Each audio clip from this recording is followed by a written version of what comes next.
Captain William Carter stood at the wide viewport of the USS Vanguard, his eyes fixed on the stars. The massive spaceship hummed quietly around him as the crew worked at their stations. Morning reports had just finished when Officer Joanna Miller called out from her monitoring station. "Captain, something is appearing in orbit. Energy readings are off the charts." Carter rushed to her station, leaning over to view the screen. A swirling blue light tore through the emptiness of space about 200 miles above Earth. The light grew larger, spinning faster until it formed a perfect circle of energy. Through this circle, something massive began to emerge. "Sound, General." "Quarters," Carter ordered. "Get me Admiral Bennett at command." Warning lights flashed throughout the ship as crew members rushed to their battle stations. On the main screen, a ship unlike anything humans had ever built fully emerged from the energy portal. It was enormous, at least 3 times the size of the largest Earth vessel. Its surface gleamed with a metallic purple sheen and showed no visible weapons or thrusters. "Sir, we're receiving a transmission," said Communications Officer Peter Daniels. It's not in any known language." "Run it through all translation protocols," Carter ordered, "and keep our weapons hot but don't target them yet."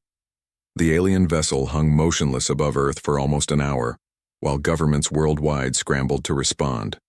Finally, the translation computers began to make sense of the alien language. "We are the Arcturians of the Arcturus system," came a mechanical voice through the ship's speakers. "We come in peace to establish relations with your world. Please direct us to your planetary leaders." Within 6 hours, the United Nations Security Council had convened an emergency session. Captain Carter found himself sitting behind Admiral Laura Bennett as screens showed government representatives from around the world. The alien transmission had been verified as genuine by every major space agency. "The ship has maintained position and made no aggressive moves," reported General Frank Wu of the Chinese Space Command. "They have sent detailed coordinates for a landing craft." President Ellen Rogers of the United States nodded gravely. "We've agreed to host the meeting at the UN headquarters in New York. The landing zone has been prepared." Carter watched the landing on a portable screen while standing at the designated meeting area in Central Park. The alien shuttle descended without sound or visible propulsion, a small craft compared to their mothership but still the size of a passenger jet. It touched down gently on the grass as military units maintained a respectful but ready distance. A door appeared in the seamless hull, opening to reveal the first aliens humans would ever meet face to face. The Arcturians were tall, nearly 7 feet in height. Their bodies were humanoid with 4 arms instead of 2. Their skin shimmered with a bluish tint, and their large eyes were deep purple with no visible pupils. They wore no spacesuits or breathing apparatus, suggesting Earth's atmosphere posed no problems for them. The leader stepped forward. A small device on its chest glowed as it spoke, the translation coming through clearly. "I am High Commander Zek Thule of the Arcturian Exploration Fleet. We bring greetings from our people." President Rogers stepped forward. "On behalf of Earth, we welcome you. I am President Ellen Rogers of the United States, one of Earth's nations." The meeting moved to the United Nations headquarters, where representatives from every major nation gathered in the General Assembly Hall.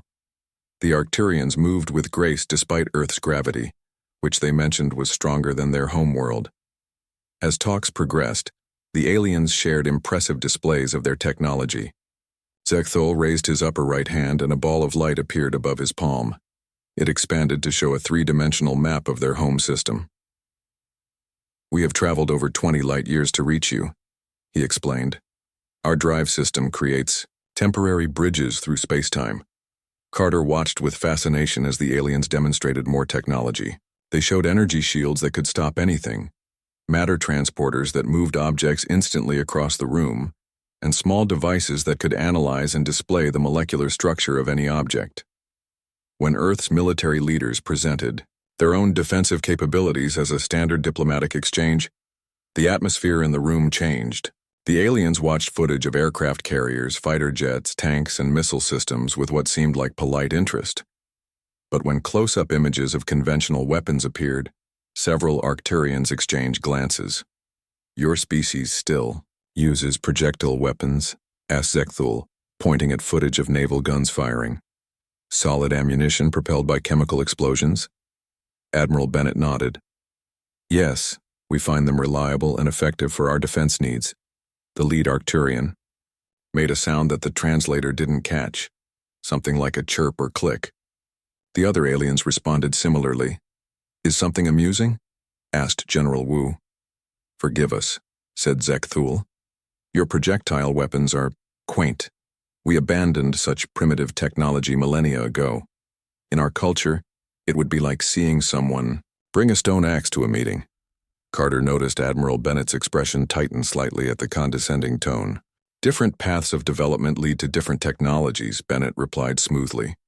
We would be interested to learn about your defensive systems. Zek Thul gestured, and one of his companions stepped forward. The alien activated a device on his wrist, creating a glowing bubble around himself. Our personal shields can stop any energy attack, the Arcturian explained. Our ships use larger versions of this technology. War became pointless in our society once these defenses were perfected. The demonstration continued, with the aliens showing weapons that fired streams of energy capable of cutting through steel like it was paper. The human representatives watched with obvious concern. As the meeting concluded, President Rogers invited the Arcturians to establish a temporary embassy in Geneva. The aliens accepted, and plans were made for cultural exchanges to begin immediately. Walking back to their transport, Admiral Bennett fell into step beside Captain Carter. Did you notice something odd? She asked quietly. Carter nodded. They seemed genuinely puzzled by our weapons. Not just puzzled, Bennett whispered. They don't understand why we still use bullets and shells. They kept looking at each other whenever projectile weapons were mentioned. You think that's important? Carter asked. Bennett's eyes narrowed as she watched the alien delegation board their shuttle. They don't fear our weapons at all. That's clear enough, she said. But there's something about their reaction that bothers me. They weren't just being arrogant. They seemed genuinely confused, like they couldn't understand why we would still use such technology. The shuttle rose silently into the evening sky, its lights blending with the stars as it returned to the mothership. Keep an eye on our new friends, Captain, Bennett ordered. I want to know everything about their technology, especially those shields. Something tells me we're missing something important here. Carter nodded, watching the alien craft disappear into the clouds. First contact had been made, but he couldn't shake the feeling that the Arcturians weren't sharing everything. Behind their polite diplomacy and impressive technology demonstrations, something felt off about their dismissal of human weapons. Only time would tell if their new visitors were truly the friends they claimed to be. 3 weeks passed since the arrival of the Arcturians. The aliens established their embassy in an elegant building in Geneva, Switzerland. Human scientists and diplomats visited daily, eager to learn from the advanced species. The Arcturians seemed open, sharing some of their knowledge about space travel and medicine, though they kept details of their weapons and shield technology private. Lieutenant Kevin Washington walked through the embassy garden, trying to look casual. At 32, he was one of the youngest naval intelligence officers assigned to the alien embassy. His job was simple: observe everything and report back to Captain Carter. Beautiful day, isn't it? Said a voice beside him. Washington turned to see Olivia Martinez, a civilian cryptanalyst who worked for military intelligence. Her presence at the embassy was covered by her role as a language specialist. Perfect weather, Washington replied, using their code phrase to indicate he had something to report. They strolled together through the garden, speaking quietly. I've been tracking their movements, Washington said. Every night at exactly 2100 hours, 3 of them leave in their small shuttle. They return about 4 hours later. Martinez nodded. Any pattern to where they go? That's what's interesting. I checked with our satellite tracking. They've visited military bases in Russia, China, India, and yesterday they flew over Norfolk Naval Base. Martinez frowned. They're mapping our military installations, and nobody's stopping them because technically they're not doing anything wrong. They stay in authorized airspace and never land. They paused by a fountain, making sure no one was close enough to hear. There's more, Washington continued. I've been monitoring their communication frequencies. Most of it is encrypted, but there are patterns to when they send bursts of data to their mothership. After each flight? Martinez guessed. Exactly, and the data packets are huge, way more than simple reports would need. Martinez pulled out her phone, pretending to check messages while actually recording their conversation. We need to tell Captain Carter. Back on the USS Vanguard, Captain Carter reviewed the information in his private quarters. Admiral Bennett joined by secure video link from Washington. So they're scanning our military sites, Bennett said. Not surprising, but concerning. It's what they're looking for that worries me, Carter replied. Lieutenant Washington says they focus on weapons depots and missile silos. Bennett's face darkened on the screen. I don't like coincidences, Captain. First they mock our weapons technology, and now they're specifically studying it. Permission to authorize a deeper investigation, Admiral? Granted. What do you have in mind? Carter outlined his plan. The Geneva embassy was hosting a diplomatic reception the following evening. With so many guests, security would be stretched thin. Martinez can access their communication center. She's good. The best codebreaker we have.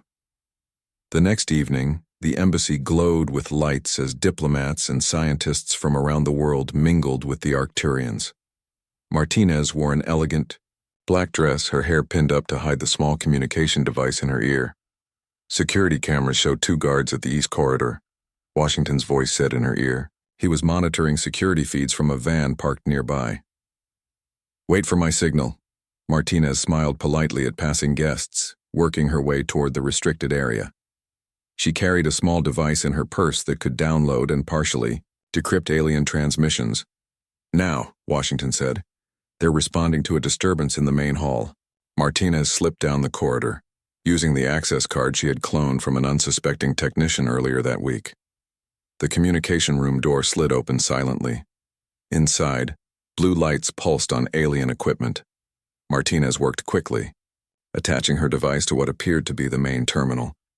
Numbers flashed across her small screen as files transferred. Hurry, Washington urged. Guards returning in 40 seconds. The download completed with just seconds to spare. Martinez rejoined the party, her heart pounding.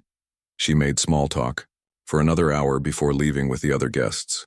The next morning, Captain Carter, Lieutenant Washington, and Martinez met in a secure room aboard the Vanguard. We only got partial decryption, Martinez explained, showing them the translated files on a secure tablet. But it's enough to confirm our suspicions. The files contained tactical assessments of Earth's military capabilities. One section caught Carter's eye. Planetary defenses, negligible resistance expected, current weapon systems obsolete, incapable of penetrating standard energy barriers. They're planning something, Washington said. Carter scrolled through more files. There's more here. Look at this part about strategic position in Sector 7 and defensive perimeter against draconian expansion. Draconians? Martinez questioned. Another alien species, it seems, Carter said. From what I can piece together, the Arcturians are in some kind of conflict with them. They see Earth as a strategic location. Admiral Bennett joined them via secure video. After reviewing the information, she sat back with a grim expression. They're not here for friendship, she said. They want Earth as a military position against these draconians, whoever they are. And they don't think we can stop them, Washington added. Bennett's eyes narrowed. That might be their biggest mistake. Captain, I want you to quietly gather more information about their shield technology. There's something about their dismissal of our weapons that doesn't add up. What are you thinking, Admiral? Carter asked. Think about it. Their civilization is clearly built around energy-based technology. Their ships, their weapons, their shields. What if they've been fighting enemies with similar technology for so long that they've forgotten about simpler methods? Martinez caught on quickly. You think our primitive projectile weapons might actually work against them? It's a theory, Bennett said. But we need more information. Over the next week, Washington and Martinez worked with a small team to gather every scrap of data they could find about Arcturian technology.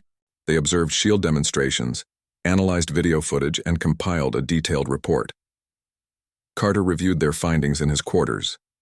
The evidence pointed to a specific conclusion. Arcturian shields were designed to stop energy attacks, lasers, plasma, radiation. There was no evidence they had ever been tested against simple physical projectiles. Just as he finished reading, an urgent message came through. 5 more alien ships had appeared in Earth's orbit. The Arcturians were calling for an emergency session of the United Nations. "It's starting," Carter said to himself. He contacted Admiral Bennett immediately. "Get to New York," she told him. "I'll meet you there. And, Captain, bring your sidearm. I have a feeling we might need to test our theory sooner than we thought." The United Nations General Assembly Hall buzzed with nervous energy. World leaders and diplomats filled every seat. 6 massive screens showed the Arcturian ships hovering in Earth's orbit, a silent threat visible from every major city around the world. Captain Carter sat beside Admiral Bennett in the American delegation. President Rogers herself was present, her face showing the strain of 3 sleepless nights. Security was tight, with armed guards at every entrance. High Commander Zekthul entered with 4 other Arcturians. Their demeanor had changed. Gone was the polite curiosity of first contact. Now they moved with cold purpose, their tall bodies rigid with authority. "Representatives of Earth," Zekthul began without preamble. "The situation has changed. We must now speak plainly about the true purpose of our presence." The translator conveyed his words in multiple languages simultaneously through the hall's speakers. "Our civilization is engaged in a conflict with a species you do not yet know, the Draconians. This conflict spans many star systems and has lasted for centuries. Your world sits at a critical strategic position." Images appeared on the large screens, showing reptilian creatures with scaled skin and yellow eyes. The Draconians looked fearsome, with powerful bodies and sharp claws. The Draconian Empire expands constantly, conquering worlds and enslaving populations. They will discover your planet within 5 of your Earth years. When they do, they will not offer friendship as we did. They will conquer. Murmurs spread through the assembly hall as Zekthul continued. "We offer protection. We will establish military bases on your planet and in your solar system. We will integrate Earth into the Arcturian defensive network." President Rogers stood. "And what would this protection mean for Earth's sovereignty?" "You would maintain control of your internal affairs," Zekthul replied. "But your military forces would be placed under Arcturian command. Certain resources would be required for our defensive systems." "That sounds like occupation, not protection," said the Chinese premier. Zekthul's large purple eyes narrowed. "It is the only option that ensures your survival. The alternatives are conquest by the Draconians or," he paused, "removal of your civilization to make way for our defensive preparations." The threat hung in the air. President Rogers and other world leaders requested a private conference. The Arcturians withdrew to allow the humans time to discuss.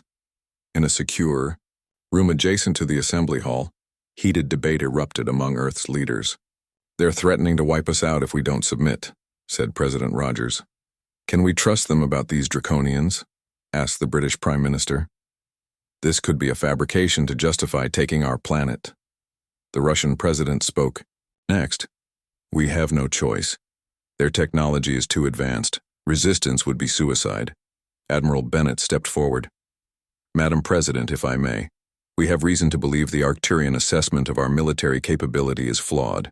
All eyes turned to her as she explained their theory about the aliens' shields and their possible vulnerability to kinetic weapons. "They've never actually seen our weapons in action," Bennett concluded. "Their dismissal is based on assumption, not experience." "You're suggesting we fight them?" asked the Chinese premier incredulously.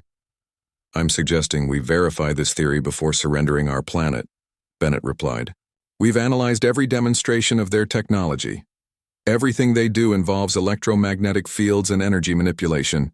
There's no evidence their shields can stop physical projectiles." President Rogers considered this. "How do we test this theory without starting a war we can't win?" Captain Carter spoke up. "We need access to one of their ships. If we can confirm this vulnerability, We can negotiate from a position of strength instead of fear. After hours of tense discussion, a plan formed. President Rogers would return to the assembly hall and request more time for Earth to consider the Arcturian proposal. Meanwhile, she would offer to send a delegation to the Arcturian flagship to discuss terms in detail, a delegation that would include military representatives. When the general session resumed, the Arcturians grew impatient with the request for delay. "Time is not a luxury we have," Zekthul stated. "We must begin preparations immediately." "We understand the urgency," President Rogers replied carefully. "But surely you recognize that such a momentous decision requires proper consideration.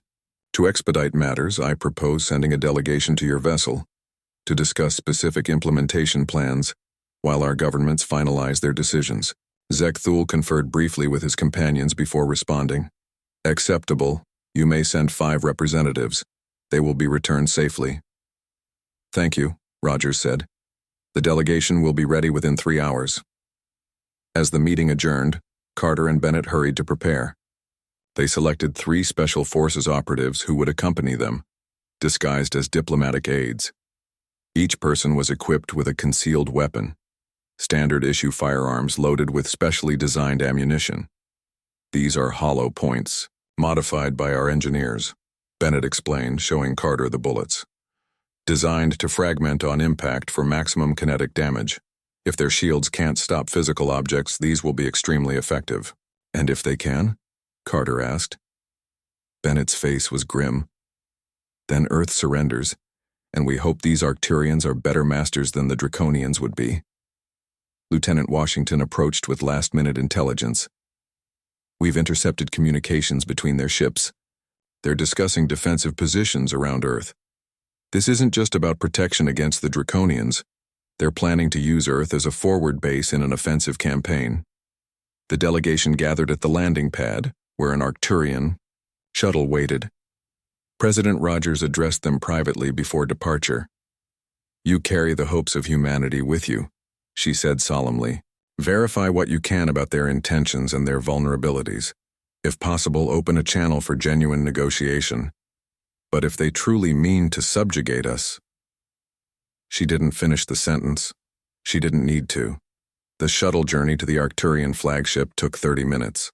Through the viewport, Carter saw Earth growing smaller below, a blue jewel in the blackness of space. The Arcturian ships loomed larger, massive structures of gleaming metal with no visible seams or joints. Inside the flagship, the human delegation was greeted by Arcturian officers who led them through corridors of strange design. The walls seemed alive, pulsing with energy and light. Carter noted the layout carefully, especially the location of what appeared to be control rooms and communication centers. Zekthul met them in a large chamber that served as the ship's command center. Screens displayed star maps and what looked like battle plans. "You wish to discuss terms," the Arcturian commander said. "Let us be clear. There will be Arcturian bases on every continent. Your militaries will be disarmed except for basic security forces. Your nuclear weapons will be removed." Admiral Bennett listened, her face expressionless. "And these measures are solely for defense against the Draconians?" "Of course," Zekthul replied, but Carter caught the slight hesitation. Bennett pressed further. "Then perhaps you could show us more about the Draconian threat. Your weapons, your defensive systems. If we're to work together, we should understand what we're facing." It was time to see if their theory was correct. Zekthul led the human delegation through the flagship, showing them holographic displays of Draconian warfleets and conquered worlds. The images were frightening: cities in ruins, strange alien species in chains, and reptilian soldiers standing victoriously among the destruction. "Their empire spans 17 star systems," Zekthul explained. "They show no mercy to those who resist." Captain Carter studied the images carefully. "And your defensive systems can stop their weapons?" "Of course," the alien commander said with confidence. "Our energy shields render their attacks useless. They cannot penetrate our defenses." Admiral Bennett nodded thoughtfully. "May we see these shields in operation? It would help our leaders understand the protection you offer."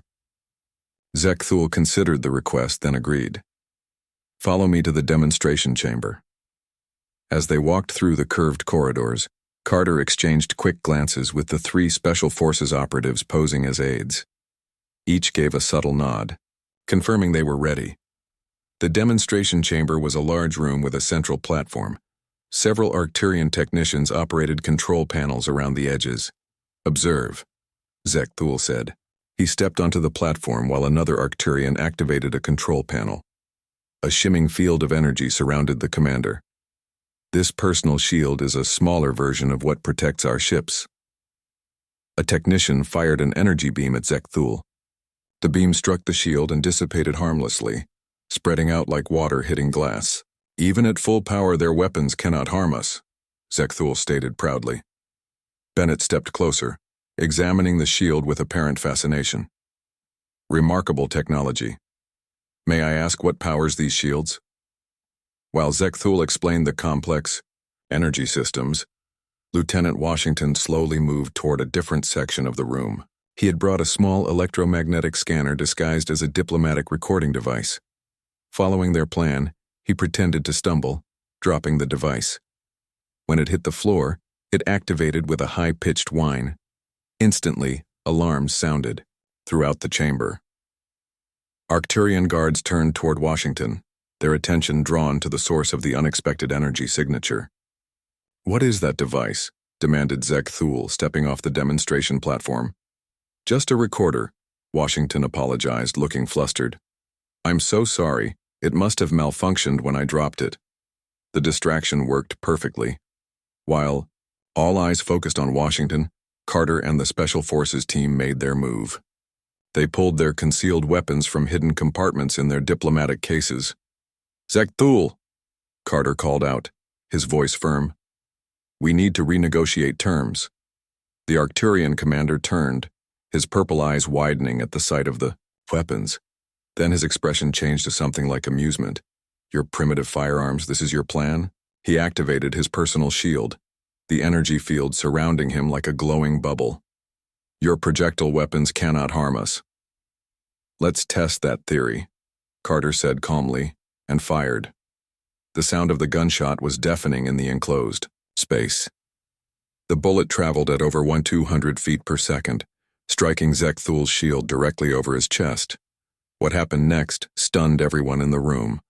The bullet passed straight through the energy shield as if it wasn't there. It hit the Arcturian commander in the upper shoulder, causing him to stumble backward with a shriek of pain and surprise. The Arcturian guards reached for their weapons, but Bennett and the Special Forces team had already taken aim.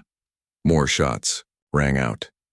Bullets passed through the aliens' shields, finding their targets with deadly accuracy. Within seconds, the human team had control of the room. How is this possible?" gasped Zekthul, clutching his wounded shoulder. Blue fluid seeped between his fingers. "Your shields stop energy weapons," Bennett explained, keeping her gun trained on him. "They create electromagnetic fields designed to disrupt energy attacks, but they have no effect on simple kinetic projectiles, bullets moving through space." "Impossible," Zekthul whispered. "No advanced civilization uses such weapons anymore." "That's exactly why they work," Carter said. "You forgot about the basics while developing your advanced technology. Your shields evolved to stop the weapons you face in your galactic wars, energy beams, plasma, radiation, but not solid metal moving at high speed." The humans worked quickly. While two of the Special Forces operatives guarded the wounded Arcturians, Carter, Bennett, and Washington secured the door and accessed the ship's communication systems. "According to the ship schematics we studied, the main control center should be 2 levels up," Washington said, studying a display panel he had activated. "We need to move fast," Bennett urged. "When they realize what's happening, they'll lock down the entire ship." They moved through the corridors, encountering several Arcturian crew members who surrendered immediately when faced with the human weapons. Word was spreading quickly through the ship. The impossible was happening. Human weapons could penetrate their shields. Within 15 minutes, the small human team reached the ship's bridge. The Arcturian officers inside activated their shields. When the humans burst in, but quickly realized their mistake when Carter fired a warning shot that passed through a shield and embedded in the wall behind. "Stand down," Carter ordered. "We're taking control of this vessel." Bennett moved to what appeared to be the main communication station. "Washington, can you figure out how to broadcast to all their ships?" The lieutenant studied the alien controls. "I think so. During our embassy work, I picked up some of their operating basics." While he worked, Carter addressed the captured bridge crew. "We don't want to kill anyone else. We just want to talk. For real this time. No threats, no demands. Washington." Succeeded in activating the ship-wide communication system. Then, with some additional work, he established a link to the other Arcturian vessels. "You're on, Admiral," he said. Bennett stepped forward. "This is Admiral Laura Bennett of Earth. We have control of your flagship and your commander. We've discovered that your shields cannot stop our weapons. We don't wish to continue this conflict, but we will defend our planet." On the main view screen, the faces of Arcturian commanders from the other ships appeared. Their expressions showed disbelief and confusion. "It's true," Zek Thul said, having been brought to the bridge under guard. "Their primitive projectile weapons pass through our shields as if they don't exist. All ships will maintain position and take no aggressive action," Bennett continued. "Any hostile move will result in the destruction of this flagship and everyone aboard. We wish to begin new negotiations as equals." The Arcturian sub-commanders conferred briefly, then agreed to these terms. Bennett then established communication with Earth. "Madam President, this is Admiral Bennett. Operation Trojan Horse was successful. We have control of the Arcturian flagship and have confirmed our theory. Their shields cannot stop conventional bullets or other kinetic weapons." On the screen, President Rogers' face showed a mixture of relief and amazement. "Well done, Admiral. What's the status of the Arcturian forces?" "They've agreed to stand down while we negotiate new terms. I suggest immediate mobilization of our conventional forces worldwide. No energy weapons, just good old-fashioned bullets, shells, and missiles." "Already underway," the President confirmed. "The moment you gained control of their ship, we put the plan in motion." Carter looked at the captured Arcturians, who watched the exchange with stunned expressions. Earth's primitive weapons had just changed the balance of power throughout the galaxy.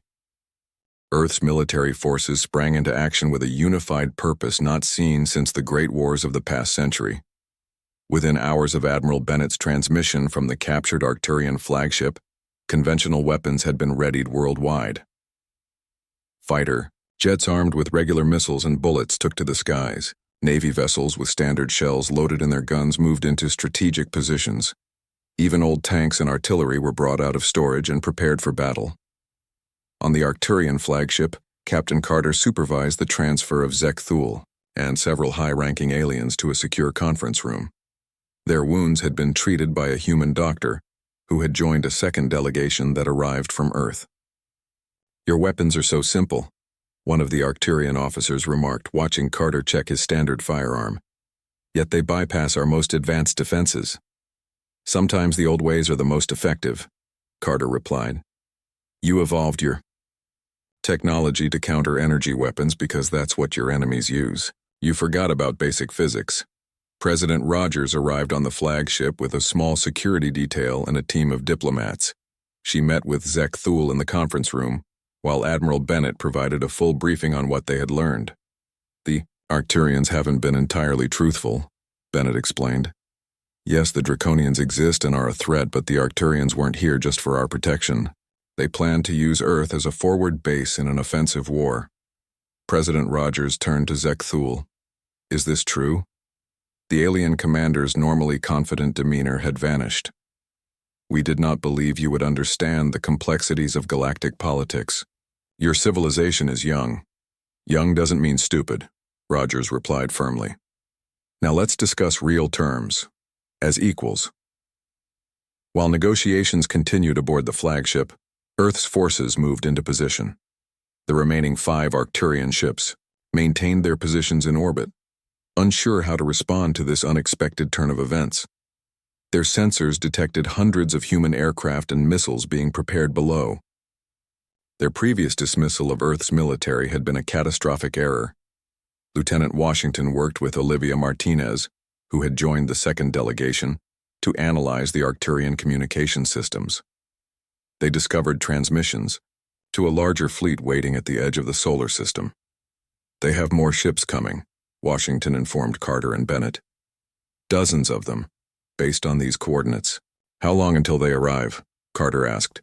"At their speed, 3 days at minimum." Admiral Bennett took this information directly to the President, interrupting the ongoing negotiations. "We need to resolve this quickly," Bennett advised. "Once their reinforcements arrive, our advantage might not be enough."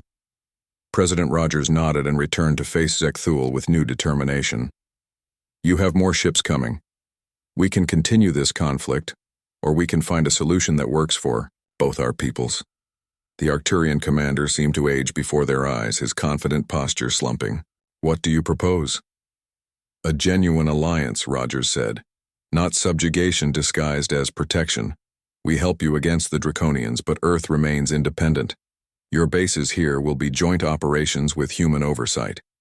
For the next 24 hours, teams from both sides worked out the details of a new agreement. The 5 Arcturian ships in orbit were surrounded by Earth aircraft armed with conventional weapons. The balance of power had shifted dramatically. When word reached the approaching Arcturian fleet about what had happened, their admiral ordered an immediate halt. The impossible had occurred. A less advanced species had found a fatal flaw in their defenses. And not just any flaw, one so basic that it had been overlooked for millennia. 3 days later, the Arcturian Grand Admiral arrived in a massive vessel twice the size of Zekthul's flagship. The Grand Admiral, an older Arcturian named Valkorion, was escorted to Earth for a formal signing ceremony of what would become known as the Earth-Arcturus Defense Pact. Before the ceremony, Valkorion requested a private meeting with Admiral Bennett and Captain Carter. In a secure room at the United Nations, the Grand Admiral studied the two humans with curious eyes. "In 10,000 years of space travel, we have never encountered a situation like this," Valkorion said. "A less technologically advanced species defeating our finest ships with weapons we considered obsolete ages ago. History is full of examples where simple solutions overcome complex problems," Bennett replied. Valkorion produced a small object from his robes, a simple lead bullet that had been removed from Zekthul's shoulder. "May I keep this? As a reminder of an important lesson?" Bennett nodded. "Of course. Our scientists are already working to adapt our shields to stop kinetic projectiles," Valkorion continued. "But it will require a complete redesign of systems we have used for centuries. In the meantime, we need your help." "Against the Draconians?" Carter asked. "Yes. They are real, and they are coming. Their ships use the same shield technology as ours, vulnerable to your weapons. With your projectile weapons and our space technology combined, we might finally end the war that has raged for generations." The signing ceremony took place in the General Assembly Hall, broadcast to billions of people around the world. President Rogers and Grand Admiral Valkorion signed the document side by side, establishing a new alliance between Earth and the Arcturian systems. Under the terms, Earth would remain sovereign. Joint military bases would be established, but under shared command. Earth would provide conventional weapons technology, while the Arcturians would share space travel knowledge and defensive systems, modified to also stop physical projectiles. 6. Months later, Captain Carter stood on the bridge of a new vessel, the ESS Defender. It was built with Arcturian technology but armed with human weapons. Carter's crew included both humans and Arcturians, working together as they patrolled the outer solar system. Admiral Bennett visited the ship during its shakedown cruise. She found Carter on the observation deck, looking out at the stars. "How's she handling?" Bennett asked. "Beautifully," Carter replied. "Faster than anything we've ever built, and the Arcturians have been surprisingly open with their knowledge. Nothing like finding out your shields are useless to encourage cooperation," Bennett said with a small smile. Carter nodded toward a nearby Arcturian officer who was showing human crew members how to operate a new scanner system. They're good. People for the most part. Just got a bit too confident in their technology. A lesson for all of us, Bennett said. Never underestimate anyone, no matter how primitive their technology seems. On a distant viewing screen, they could see Earth, blue and peaceful against the blackness of space. For now, at least, it was safe. And when the Draconians eventually arrived, they would face a united front they never expected. Advanced alien. Technology combined with the simple, devastating effectiveness of humanity's primitive weapons.